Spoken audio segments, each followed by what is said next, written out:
नमस्कार साथियों, मैं तापस स्वागत करता हूं आपको अपने चैनल टर्मो वाला पे। मेरे साथियों, भौतिक विज्ञान का एक बहुत ही महत्वपूर्ण चैप्टर है प्रकाश यानी लाइट। तो लाइट से संबंधित हम लोग आज जो है सभी प्रीवियस ईयर क्वेश्चन डिस्कस करेंगे, जो कि एग्जाम की दृष्टि से बहुत ही कारगर होंगे और सभी एग्जामों में पूछे भी गए हैं। तो उनमें से पहला क्वेश्चन देखते हैं कि प्रकाश तरंग किस प्रकार की एक तरंग है।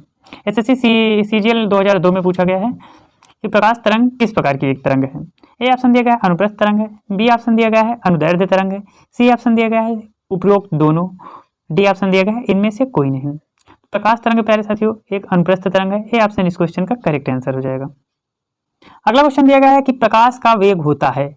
ए ऑप्शन दिया गया है 3 × 10 की पावर 8 सेंटीमीटर पर सेकेंड, और बी ऑप्शन दिया गया है 3 × 10 की पावर 8 मीटर पर सेकेंड, सी ऑप्शन दिया गया है 3 × 10 की पावर 8 किलोमीटर पर सेकेंड, डी ऑप्शन दिया गया है 3 × 10 की पावर 3 × 10 माइल पर सेकेंड। तो प्रकाश का वेग प्यारे साथियों होता है 3 × 10 की पावर 8 मीटर पर सेकेंड। बी ऑप्शन इस क्वेश्चन का करेक्ट आंसर हो जाएगा। नेक्स्ट क्वेश्चन दिया गया है वाहन पीछे से आने वाली वस्तुओं को देखने के लिए किस प्रकार का प्रयोग करते हैं।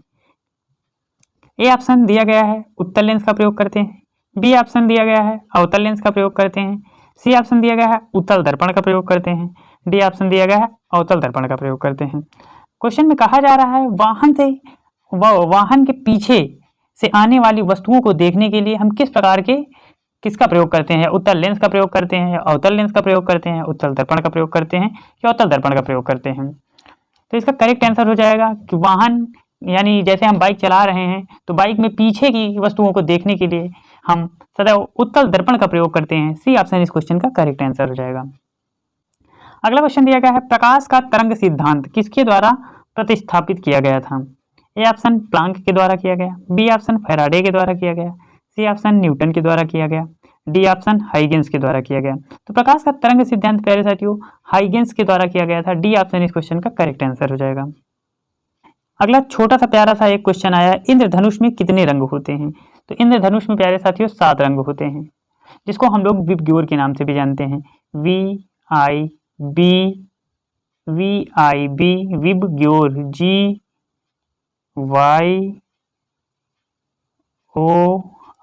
विबग्योर। अगला क्वेश्चन दिया गया प्यारे साथियों सूर्य ग्रहण के समय सूर्य का कौन सा भाग हम लोगों को दिखाई देता है। ए ऑप्शन वर्णमंडल, बी ऑप्शन किरीट या कोरोना, सी ऑप्शन प्रभाव मंडल, डी ऑप्शन इनमें से कोई नहीं। तो सूर्य ग्रहण के समय सूर्य का हम लोगों को किरीट या कोरोना भाग दिखाई देता है। बी ऑप्शन इस क्वेश्चन का करेक्ट आंसर हो जाएगा। अगला क्वेश्चन दिया गया है कि प्रकाशीय फाइबर किस सिद्धांत पर कार्य करता है। ए ऑप्शन दिया गया है प्रकीर्णन के सिद्धांत पे काम करता है, बी ऑप्शन दिया गया है व्यतिकरण के सिद्धांत पे काम करता है, डी ऑप्शन दिया गया है पूर्ण आंतरिक परावर्तन के सिद्धांत पे काम करता है, और डी ऑप्शन दिया गया है अपवर्तन के नियम पे काम करता है। प्रकाशिक फाइबर जो है प्यारे साथियों पूर्ण आंतरिक परावर्तन के सिद्धांत पर काम करता है। सी ऑप्शन इस क्वेश्चन का करेक्ट आंसर हो जाएगा। नेक्स्ट क्वेश्चन दिया गया है कि प्रकाश के विद्युत चुंबकीय स्वरूप की खोज किसने की थी। A option Maxwell, B option Young ने की थी, सी ऑप्शन स्नेल ने की थी, डी ऑप्शन न्यूटन ने की थी। प्रकाश के विद्युत चुंबकीय स्वरूप का खोज प्यारे साथियों मैक्सवेल नामक वैज्ञानिक ने किया था। ए ऑप्शन इस क्वेश्चन का करेक्ट आंसर हो जाएगा। अगला क्वेश्चन दिया गया है कि पानी से लटका कर बैठे हुए व्यक्ति के उसका पैर उठा हुआ और छोटा दिखाई पड़ता है, तो यह किस नियम के कारण या किसके कारण दिखाई देता है। ए ऑप्शन दिया गया है परिक्षेपण के कारण, बी ऑप्शन दिया गया है अपवर्तन के कारण, सी ऑप्शन दिया गया है परावर्तन के कारण, डी ऑप्शन दिया गया है विवर्तन के कारण। तो जब पानी में लटका कर पैर यानी पानी के अंदर पैर लटका कर कोई व्यक्ति बैठता है तो उसका पैर टेढ़ा और छोटा दिखाई देता है। इसका कारण होता है अपवर्तन के कारण। बी ऑप्शन इस क्वेश्चन का करेक्ट आंसर हो जाएगा। अगला क्वेश्चन दिया गया है कि पानी में डूबी हुई एक लकड़ी की छड़ी किस संवृत यानी किस कारण मुड़ी हुई प्रतीत होती है। इसको अभी आप लोगों को ऊपर बताए हैं कि प्रकाश के विवर्तन के कारण, ये प्रकाश के अपवर्तन के कारण, ये प्रकाश का प्रकीर्णन के कारण, ये प्रकाश का परावर्तन के कारण। तो जो है पानी में डूबी हुई कोई भी लकड़ी जो है वो टेढ़ी और छोटी नजर आएगी, उसका कारण होता है प्रकाश का अपवर्तन। बी ऑप्शन इस क्वेश्चन का करेक्ट आंसर हो जाएगा। अगला क्वेश्चन दिया गया है किसके कारण आकाश का रंग नीला दिखाई देता है। ए ऑप्शन अपवर्तन के कारण, बी ऑप्शन परावर्तन के कारण, सी ऑप्शन प्रकीर्णन के कारण, डी ऑप्शन विक्षेपण के कारण। आकाश का रंग नीला दिखाई पड़ता है प्रकाश के प्रकीर्णन के कारण। सी ऑप्शन इस क्वेश्चन का करेक्ट आंसर हो जाएगा। नेक्स्ट क्वेश्चन दिया गया है रेटिना का नेत्र द्वारा निर्मित प्रतिबिंब होता है। आरआरबी एनटीपीसी 2016 में पूछा गया है कि रेटिना का नेत्र द्वारा निर्मित प्रतिबिंब कैसा होता है। ए ऑप्शन दिया गया है वास्तविक सीधा बड़ा होता है। बी ऑप्शन दिया गया है वास्तविक सीधा व छोटा होता है। सी ऑप्शन दिया गया है अवास्तविक उल्टा व छोटा होता है। डी ऑप्शन दिया गया है वास्तविक उल्टा छोटा होता है। तो इस क्वेश्चन का करेक्ट आंसर हो जाएगा कि रेटिना का नेत्र द्वारा जो है प्रतिबिंब बनाया जाता है वह वास्तविक उल्टा और छोटा बनाया जाता है। डी ऑप्शन करेक्ट आंसर हो जाएगा।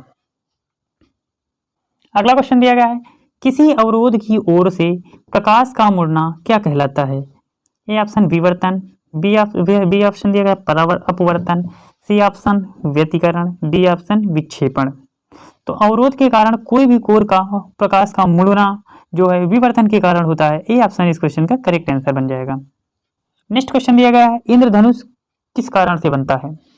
एसएससी मल्टीटास्किंग यानी एमटीएस में पूछा गया क्वेश्चन है कि इंद्रधनुष किस कारण से बनता है। ए ऑप्शन दिया गया है विवर्तन व अपवर्तन के कारण बनता है। बी ऑप्शन दिया गया अपवर्तन और परावर्तन के कारण बनता है। सी ऑप्शन दिया गया है अपवर्तन तथा परिक्षेपण के कारण बनता है। और डी ऑप्शन दिया गया है प्रकीर्णन और अपवर्तन के कारण बनता है। इंद्रधनुष जो है प्यारे साथियों वो अपवर्तन और परावर्तन के कारण बन जाता है। बी ऑप्शन इस क्वेश्चन का करेक्ट आंसर होता है। अगला क्वेश्चन दिया गया है सूर्योदय तथा सूर्यास्त के समय वायुमंडल में लालिमा किस कारण छा जाती है। आरआरबी एनटीपीसी 2016 में पूछा गया है। नेक्स्ट तो ए ऑप्शन इसका दिया गया है प्रकाश के परावर्तन के कारण। बी ऑप्शन दिया गया है प्रकाश के परिक्षेपण के कारण। और सी ऑप्शन दिया गया है प्रकाश के प्रकीर्णन के कारण। डी ऑप्शन दिया गया है प्रकाश के अपवर्तन के कारण। तो सूर्योदय और सूर्यास्त के समय प्यारे साथियों सुबह या शाम को देखो सुबह सुबह सूर्य उगने से पहले एकदम लालिमा सी रहती है और सूर्य अस्त के बाद जो है लालिमा सी छाई रहती है। तो ये किसके कारण होता है, ये प्रकाश के प्रकीर्णन के कारण होता है। सी ऑप्शन इस क्वेश्चन का करेक्ट आंसर हो जाएगा। अगला क्वेश्चन दिया गया अभिसारी लेंस वह होता है जो इन चारों ऑप्शंस पे क्रियाएं करता है। अभिसारी लेंस कौन सा होता है। एक काल्पनिक प्रतिबिंब बनाता है। बी ऑप्शन दिया गया है वास्तविक प्रतिबिंब बनाता है। सी ऑप्शन किरणों को फैलाता है। डी ऑप्शन किरणें एकत्रित करता है। तो अभिसारी लेंस प्यारे साथियों जो होता है वो किरणों को अपने पास एकत्रित करता है। डी ऑप्शन इस क्वेश्चन का करेक्ट आंसर बन जाएगा। अगला क्वेश्चन दिया गया है कि मृग मरीचिका यानी मिराज बनने वाली प्रघटना को क्या कहते हैं। यानी मृग मरीचिका यानी मिराज किस कारण से बनती है।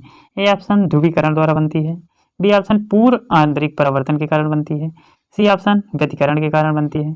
डी ऑप्शन विवर्तन के कारण बनती है। तो जो है मृग मरीचिका जो बनता है पूर्ण आंतरिक परावर्तन के कारण। बी ऑप्शन इस क्वेश्चन का करेक्ट आंसर बन जाएगा। नेक्स्ट क्वेश्चन दिया गया इंद्रधनुष में किस रंग का विक्षेपण अधिक होता है। ए ऑप्शन लाल रंग का होता है। बी ऑप्शन नीला रंग का होता है। सी ऑप्शन बैंगनी रंग का होता है। डी ऑप्शन पीले रंग का होता है। तो सबसे ज्यादा जो है इंद्रधनुष में विक्षेपण होता है रंग का, वह रंग हो जाएगा बैंगनी colour. C option correct answer बन जाएगा। अभी हम लोगों ने अभिसारी को देखा था, तो अभिसारी जो है किरणों को एकत्रित करता है और अपसारी लेंस वह होता है जो ए ऑप्शन दिया गया है किरणों को एकत्रित करता है।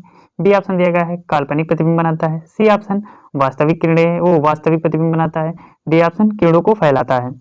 तो अपसारी लेंस जो होते हैं प्यारे साथियों वो किरणों को फैलाते हैं और जो अभिसारी लेंस होते हैं वो किरणों के एकत्रित करते हैं। तो अपसारी की यहाँ बात हो रही है, तो अपसारी इसके लिए डी ऑप्शन करेक्ट आंसर हो जाएगा कि अपसारी लेंस किरणों को फैलाता है।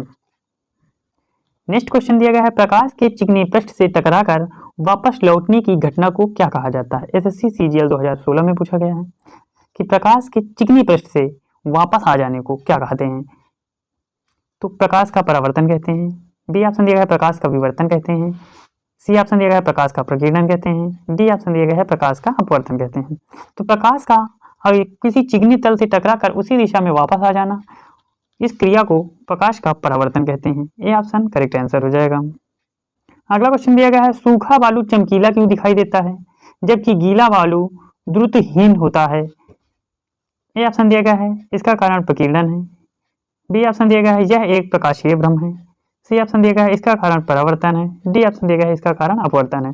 तो सूखा बालू प्यारे साथियों प्रकाश के परावर्तन के कारण दिखाई देता है चमकीला, और जबकि गीला बालू ध्रुतहीन दिखाई देता है। तो ध्रुतहीन में प्रकाश का जो है यानी गीले बालू में जो है प्रकाश का परावर्तन नहीं हो जाता है, वो प्रकाश को एब्जॉर्ब कर लेता है, और जो कि सूखी बालू रहती है उसमें जो है रिफ्लेक्ट मारकर वापस आ जाती है। तो ये जो है इसका कारण परावर्तन हो जाएगा, क्योंकि परावर्तन की डिफिनीशन ही होती है कि प्रकाश का किरण किसी चिकने तल से टकराकर उसी डायरेक्शन में फिर वापस आ जाना प्रकाश का परावर्तन कहलाता है। अगला क्वेश्चन दिया गया है कि डायोप्टर किसकी इकाई है? ए ऑप्शन लेंस की फोकस दूरी की, बी ऑप्शन प्रकाश की क्षमता की, सी ऑप्शन ध्वनि की तीव्रता की, डी ऑप्शन लेंस की क्षमता की। तो इसका करेक्ट आंसर हो जाएगा कि डायोप्टर जो है लेंस की क्षमता की इकाई है। डी ऑप्शन करेक्ट आंसर है। अगला क्वेश्चन दिया गया है प्रकाश का वेग सर्वप्रथम किसने ज्ञात किया था? ए ऑप्शन दिया गया है रोमर ने, बी ऑप्शन दिया गया है माइकलसन ने, सी ऑप्शन दिया गया है गैलीलियो ने, डी ऑप्शन दिया गया न्यूटन ने। तो प्रकाश का वेग सर्वप्रथम प्यारे साथियों रोमर नामक वैज्ञानिक ने ज्ञात किया था। ए ऑप्शन करेक्ट आंसर बन जाएगा। अगला क्वेश्चन दिया गया है पेरिस्कोप बनने में निम्नलिखित में से कौन सा एक प्रयुक्त होता है? पेरिस्कोप बनने में किसका एक प्रयोग किया जाता है? अवतल दर्पण का ए ऑप्शन, बी ऑप्शन समतल दर्पण का, सी ऑप्शन अवतल लेंस का, डी ऑप्शन इनमें से कोई नहीं। तो पेरिस्कोप बनाने के लिए हम लोगों को एक समतल दर्पण यूज किया जाता है। बी ऑप्शन इस क्वेश्चन का करेक्ट आंसर हो जाएगा। अगला क्वेश्चन दिया गया है प्रकाश का वेग अधिकतम होता है कहाँ पर होता है? हीरे में होता है, पानी में होता है, निर्वात में होता है या हाइड्रोजन में होता है? तो प्रकाश प्यारे साथियों आसानी से बहुत तगड़ा से आसानी से और बहुत तगड़ा से कहाँ गति कर सकती है? तो वह जगह होती है निर्वात, यानी जहाँ पर ऑक्सीजन अवेलेबल नहीं होती है। सी ऑप्शन इस क्वेश्चन का करेक्ट आंसर हो जाएगा। अगला क्वेश्चन दिया गया है लाल कांच को अधिक ताप पर गर्म करने पर वह दिखाई देगा। लाल कांच को यदि अधिक ताप पर गर्म किया जाएगा तो वह किस रंग का दिखाई देगा? ए ऑप्शन नीला दिखाई देगा, बी ऑप्शन पीला दिखाई देगा, सी ऑप्शन लाल दिखाई देगा, डी ऑप्शन हरा दिखाई देगा। तो लाल कांच को अधिक ताप पर यदि प्यारे साथियों हम गर्म करते हैं तो वह हमको हरा कलर का नजर आएगा। डी ऑप्शन इस क्वेश्चन का करेक्ट आंसर हो जाएगा। अगला क्वेश्चन दिया गया है एक उत्तल लेंस को जब पानी में डुबोया जाता है तो उसकी क्षमता क्या होगी? घट जाएगी, बी ऑप्शन बढ़ जाएगी, सी ऑप्शन अपरिवर्तित रहेगी, डी ऑप्शन इनमें से कुछ नहीं होगा, उसमें कोई परिवर्तन ही नहीं होगा। तो जो है यदि हम उत्तल लेंस को पानी में डुबोते हैं तो उसकी जो है क्षमता प्यारे साथियों घट जाती है। ए ऑप्शन करेक्ट आंसर बन जाएगा। अगला क्वेश्चन दिया गया है कि दूरदृष्टि दोष से पीड़ित व्यक्ति के चश्मे में कौन सा लेंस प्रयोग में लाना चाहिए? दूरदृष्टि ए ऑप्शन दिया गया है कि समतल या अवतल लेंस, बी ऑप्शन दिया गया है उत्तल लेंस, सी ऑप्शन दिया गया है अवतल लेंस, डी ऑप्शन दिया गया है समतल लेंस। तो दूरदृष्टि दोष से पीड़ित प्यारे साथियों अगर दूरदृष्टि से कोई व्यक्ति पीड़ित है तो उसके लिए उपयोगी लेंस होगा उत्तल लेंस। उसका हम लोग एक फॉर्मूला याद करते हैं नी आ, यानी निकट के लिए अवतल लेंस, और दाऊ दाऊ दाऊ से याद रखेंगे दूर के लिए उत्तल लेंस। निया दाऊ, निया दाऊ, निया दाऊ। अगला क्वेश्चन दिया गया है कि फोटोग्राफी में मुख्य रंग कौन से होते हैं? ए ऑप्शन लाल पीला हरा, या बी ऑप्शन दिया गया है लाल नीला हरा, सी ऑप्शन दिया है लाल पीला हरा, डी ऑप्शन दिया गया है लाल नीला पीला। तो इसका करेक्ट आंसर हो जाएगा फोटोग्राफी में मुख्य रंग होते हैं लाल नीला हरा। हा ला नी से याद रखेंगे लाल नीला हरा। बी ऑप्शन करेक्ट आंसर बन जाएगा। अगला क्वेश्चन दिया गया है कौटिल्य के अर्थशास्त्र में किस पहलू पर प्रकाश डाला गया है? ए ऑप्शन आर्थिक जीवन पर, बी ऑप्शन सामाजिक जीवन पर, डी ऑप्शन धार्मिक जीवन पर, और डी ऑप्शन दिया गया है राजनीतिक जीवन पर। तो इसका करेक्ट आंसर बन जाएगा कि कौटिल्य के अर्थशास्त्र में, यानी कौटिल्य ने जो अर्थशास्त्र नामक पुस्तक लिखी है उसमें सबसे ज्यादा राजनीति के बारे में डिस्कस किया गया है। डी ऑप्शन इस क्वेश्चन का करेक्ट आंसर बन जाएगा। अगला क्वेश्चन दिया गया है कि एक अंतरिक्ष यात्री को अंतरिक्ष में आकाश का रंग कैसा दिखाई देगा? अगर कोई व्यक्ति अंतरिक्ष में चला जाता है तो उसको अंतरिक्ष कैसा नजर आएगा? बात ये कह रहा है क्वेश्चन। नीला नजर आएगा, बी ऑप्शन काला नजर आएगा, सी ऑप्शन बैंगनी नजर आएगा, डी ऑप्शन लाल नजर आएगा। तो यदि आदमी अंतरिक्ष में चला जाता है तो प्यारे साथियों उसको अंतरिक्ष का रंग काला दिखाई देगा। बी ऑप्शन करेक्ट आंसर बन जाएगा। अगला क्वेश्चन दिया गया है प्यारे साथियों कि सबसे कम तरंग दैर्घ्य वाला प्रकाश कौन सा होता है? ए ऑप्शन लाल, बी ऑप्शन पीला, सी ऑप्शन नीला, डी ऑप्शन बैंगनी। तो इसका करेक्ट आंसर हो जाएगा बैंगनी। बैंगनी का जो है तरंग दैर्घ्य सबसे कम होता है और जबकि लाल रंग का तरंग दैर्घ्य सबसे ज्यादा होता है। अगला क्वेश्चन दिया गया है मायोपिया से तात्पर्य है, यानी मायोपिया इनमें से कौन सी बीमारी को मायोपिया के नाम से भी जाना जाता है? ए ऑप्शन दिया गया है निकट दृष्टि दोष को, बी ऑप्शन वर्णांधता को, सी ऑप्शन रतौंधी को, डी ऑप्शन दूरदृष्टि दोष को। तो मायोपिया के नाम से जाना जाता है निकट दृष्टि दोष को, जबकि दूरदृष्टि दोष को हाइपरमेट्रोपिया के नाम से जाना जाता है। अगला क्वेश्चन दिया गया है निम्नलिखित में से किसमें उच्चतम ऊर्जा होती है? ए ऑप्शन पीला प्रकाश में, बी ऑप्शन नीला प्रकाश में, सी ऑप्शन हरा प्रकाश में, डी ऑप्शन लाल प्रकाश में। तो सबसे उच्चतम ऊर्जा होती है नीला प्रकाश में। ए ऑप्शन बी ऑप्शन इस क्वेश्चन का करेक्ट आंसर बन जाएगा। अगला क्वेश्चन दिया गया है लैम्बर्ट नियम किससे संबंधित है? ए ऑप्शन अपवर्तन से, बी ऑप्शन व्यतिकरण से, सी ऑप्शन प्रदीप्त से, डी ऑप्शन परावर्तन से। लैम्बर्ट नियम प्यारे साथियों प्रदीप्त से संबंधित है, सी ऑप्शन करेक्ट आंसर बन जाएगा इसका। अगला क्वेश्चन दिया गया है कि निम्नलिखित में से कौन सा एक इसमें से प्राथमिक रंग नहीं है? तो प्राथमिक रंग के लिए आपको बताएं हैं हल्दी, ट्रिक याद कर लेंगे, हरा, नीला, लाल। और तो इसका करेक्ट आंसर हो जाएगा डी ऑप्शन, पीला जो है प्राथमिक रंग में शामिल नहीं किया गया है। अगला क्वेश्चन दिया गया है प्यारे साथियों, प्रकाश छोटे छोटे कणों से मिलकर बना होता है जिसे हम कहते हैं, ए ऑप्शन परमाणु कहते हैं, बी ऑप्शन न्यूट्रॉन कहते हैं, सी ऑप्शन पॉजिट्रॉन कहते हैं, डी ऑप्शन फोटोन कहते हैं। प्रकाश छोटे छोटे कणों के रूप में रहता है, इसको हम फोटोन के नाम से जानते हैं। थैंक यू फॉर वॉचिंग मेरे दोस्तों। यदि आपको हमारा वीडियो अच्छा लगा तो चैनल को सब्सक्राइब करिए, वीडियो को शेयर करिए और लाइक भी करिएगा। धन्यवाद धन्यवाद धन्यवाद।